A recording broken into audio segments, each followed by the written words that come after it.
If it weren't for representation, I would not be standing here right now.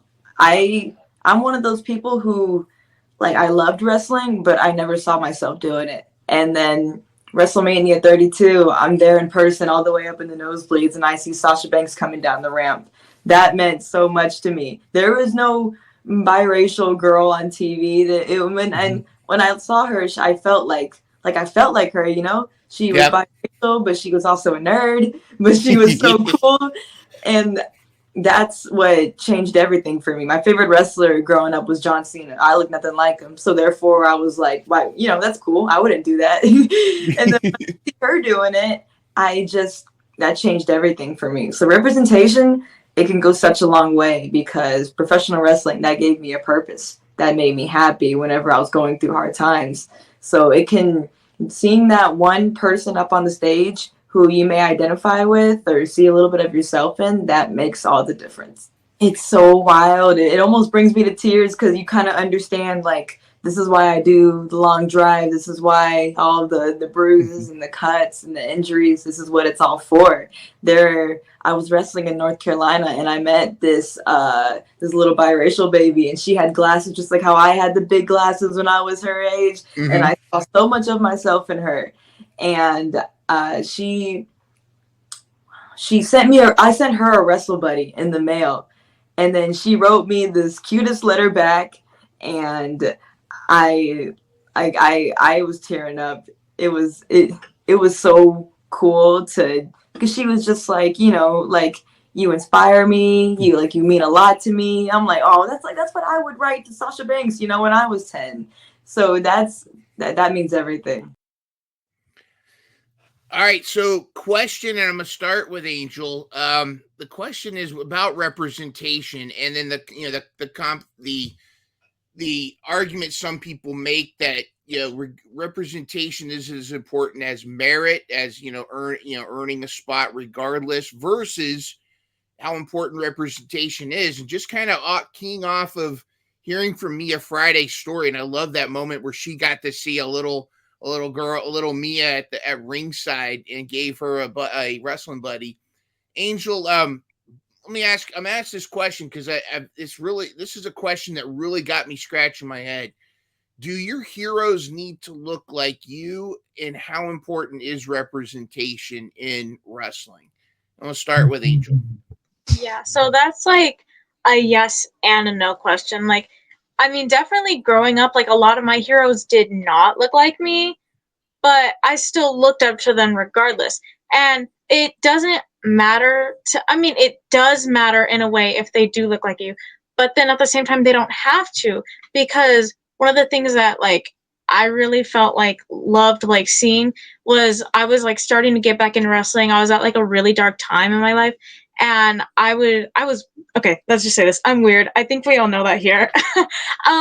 But so like I would see like this was like 2020. This was like Bray Wyatt and Alexa Bliss just being weird, being creepy, and like I loved that, and like that just made me feel seen.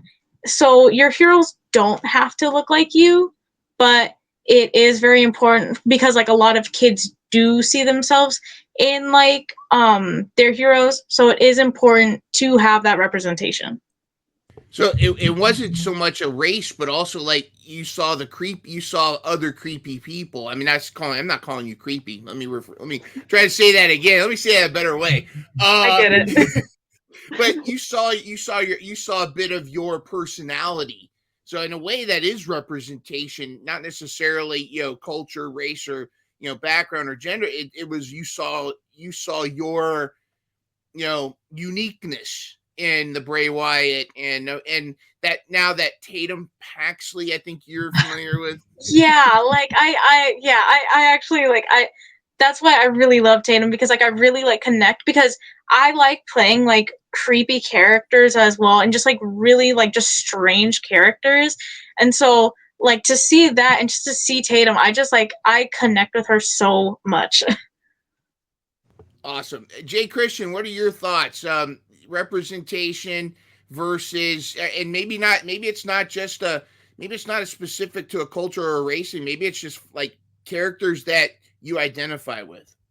Well, first of all, Angel, there's nothing wrong with being creepy. If people don't get it, then they just don't get you. But second of all, when it comes down to representation, and you gotta look at representation in all forms of entertainment, not just in professional wrestling, because there are some folks that have to be, that think, oh, I have to like a certain person or a certain celebrity, or else I'm not in the know, so to speak. I mean, let's face it, I'm a fan of voice actors, and a good four or five of them, even if I shave all my hair off, I still wouldn't look like them. But still, though, I still enjoy what they do. I still enjoy the magic that they put behind the mic just to give their characters light. And when it comes down to professional wrestling or combat sports in general, that should be no different.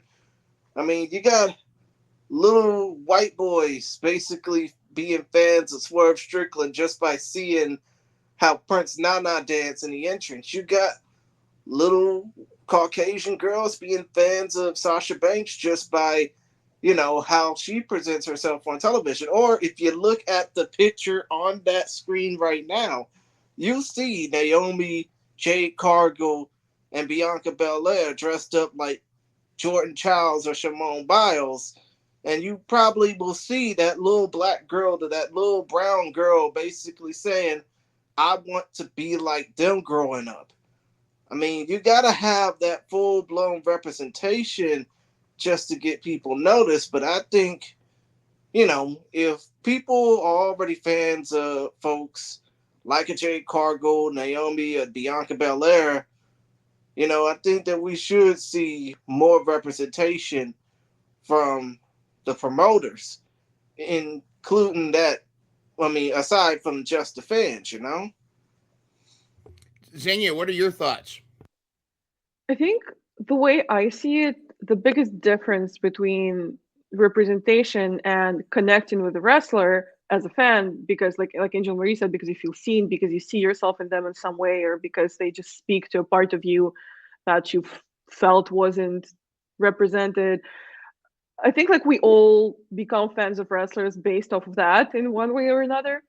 But I think what really sets representation in terms of someone's ethnical background or someone's nationality, aside from that, is that it doesn't have to be looks, they don't have to look like you, but when you come from, say, like a different country like me, or when you come from a group that's oppressed by one, in one way or another, there's certain labels that people put on you, and there's certain specific hardships that you go through that all people from that group go through.